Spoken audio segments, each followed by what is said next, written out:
Hello, welcome or welcome back to Italian Oraculum. This is Danilo. Today I wanted to play a little bit with the Liminality Oracle.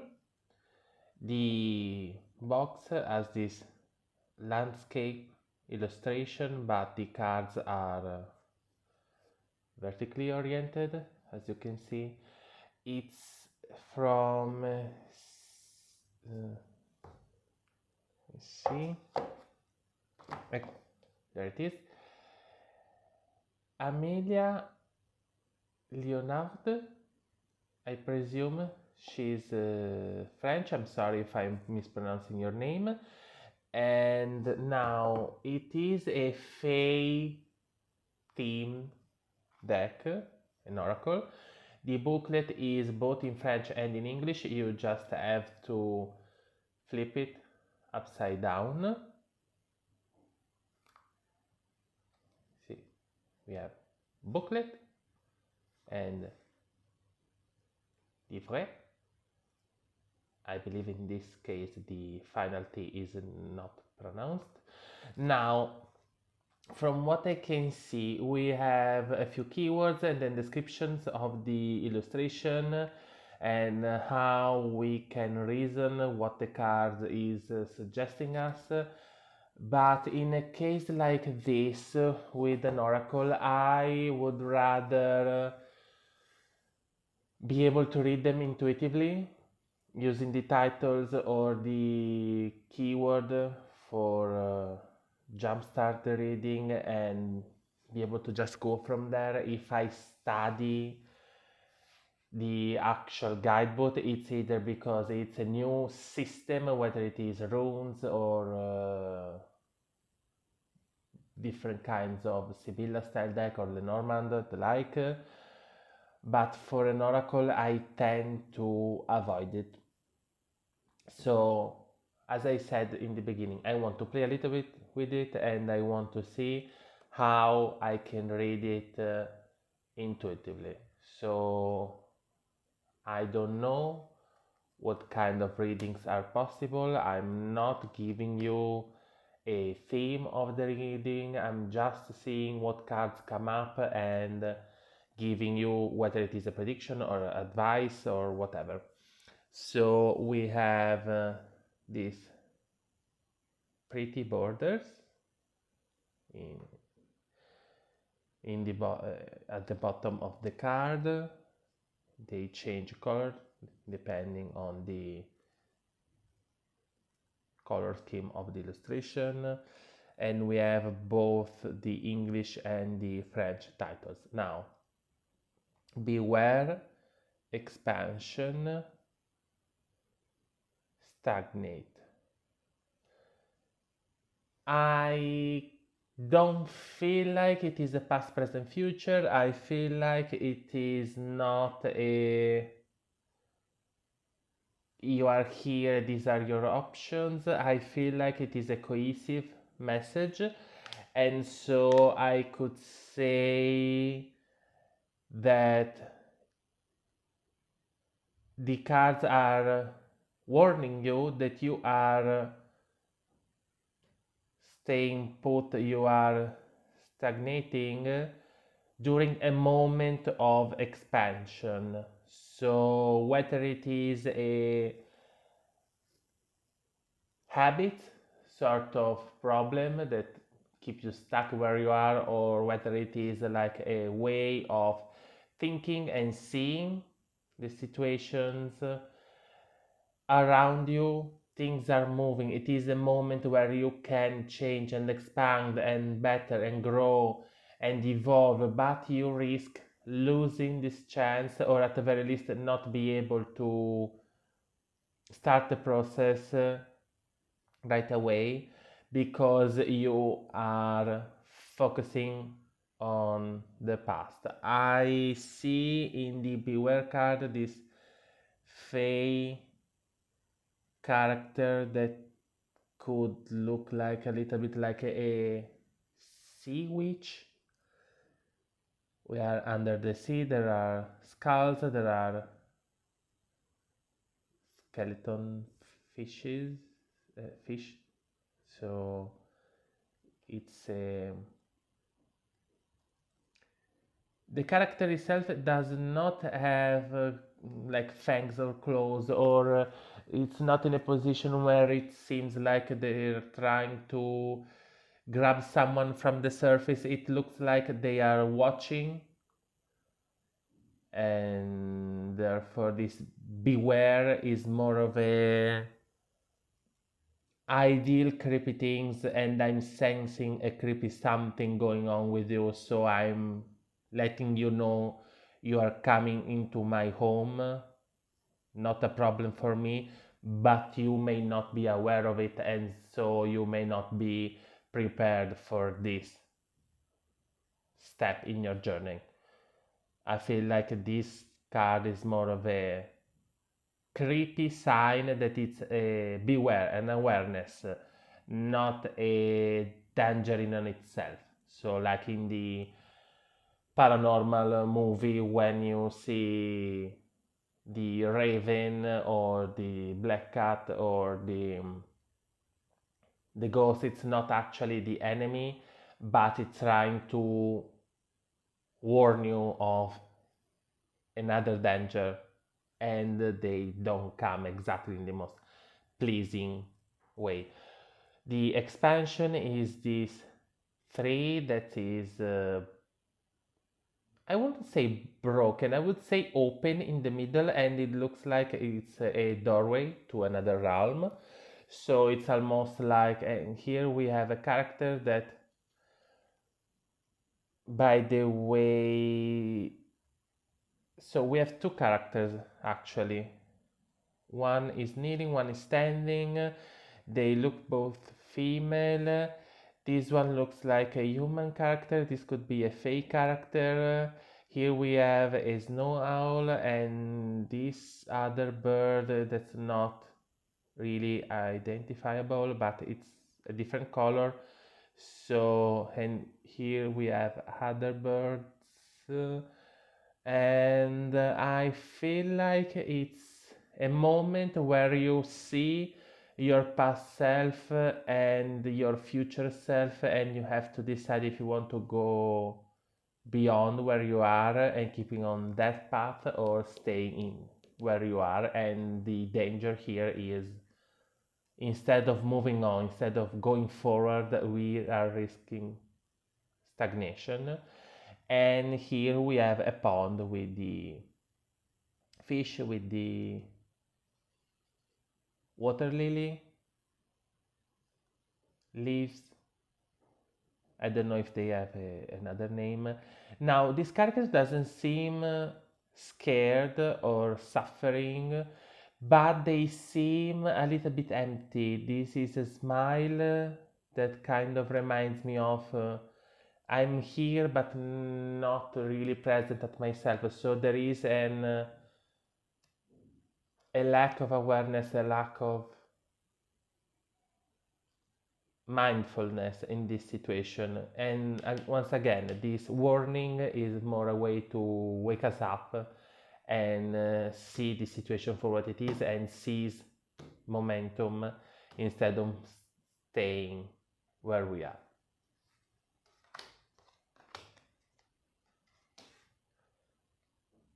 This is a cool oracle. I want to see what else. So we have bloom, we have receive, and we have vulnerable. So we have a, is it a heart or is it a tiny character? It's a heart. There are some leaves that look almost like eyes and the nose.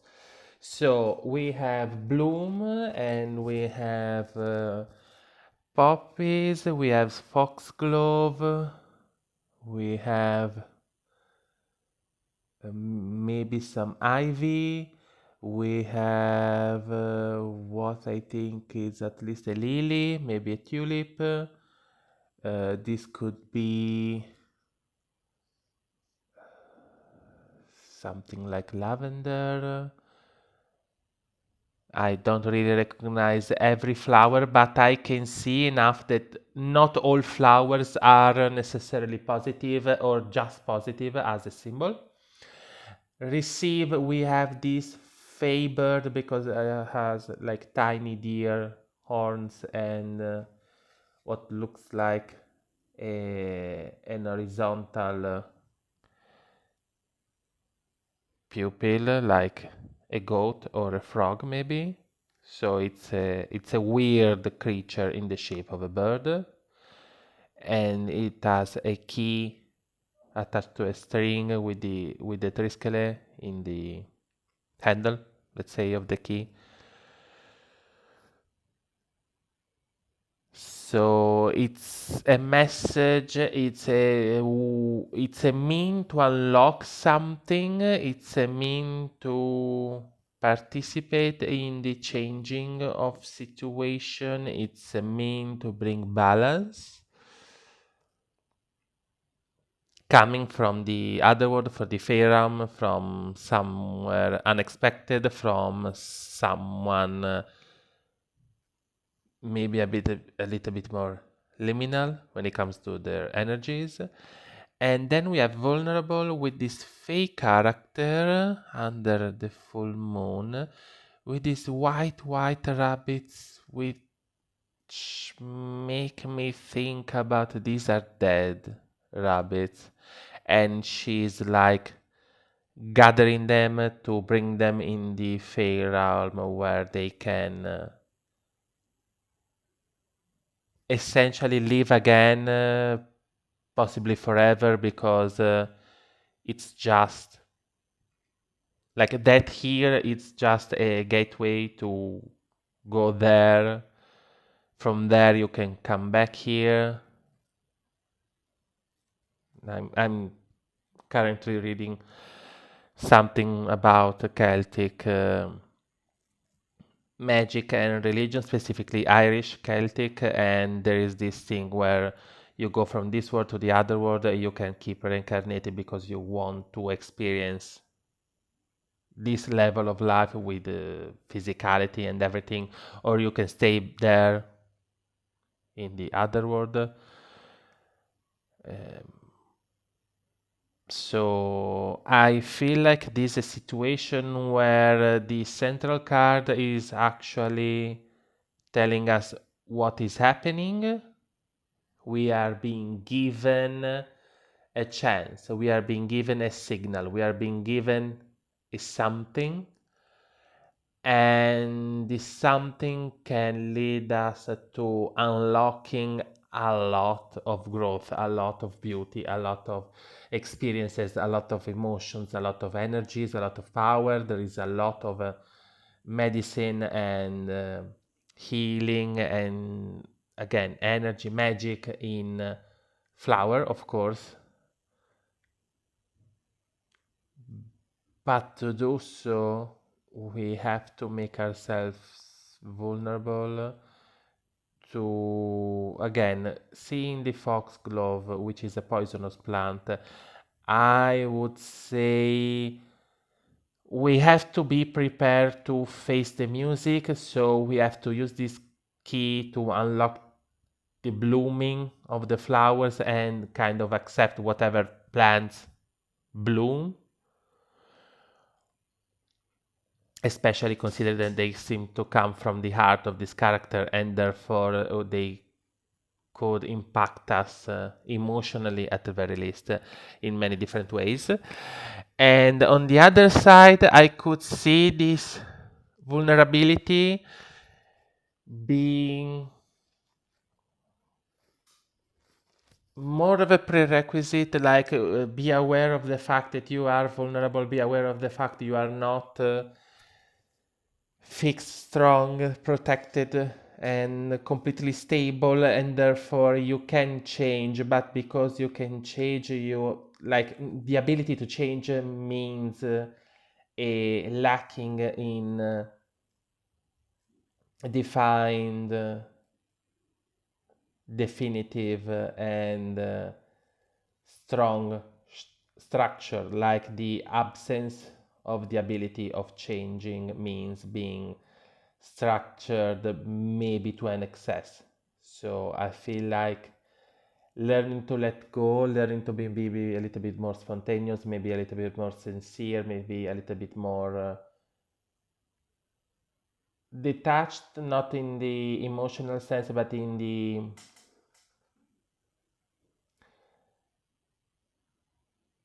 like a little bit more at the mercy of what what's going on around you is needed for the blooming to happen if you choose to use the key.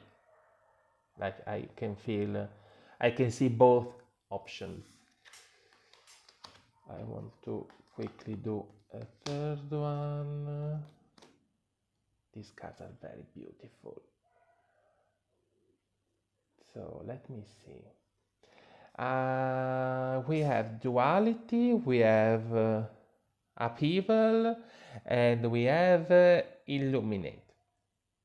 Now, because upheaval is a word that kind of sounds, not that it sounds weird, but I don't really encounter that often, so I'm not completely sure about the meaning, precise meaning in Italian. I'm taking a look at the keywords. In this case, it's distraction and discombobulation. So it's a negative, chaotic change.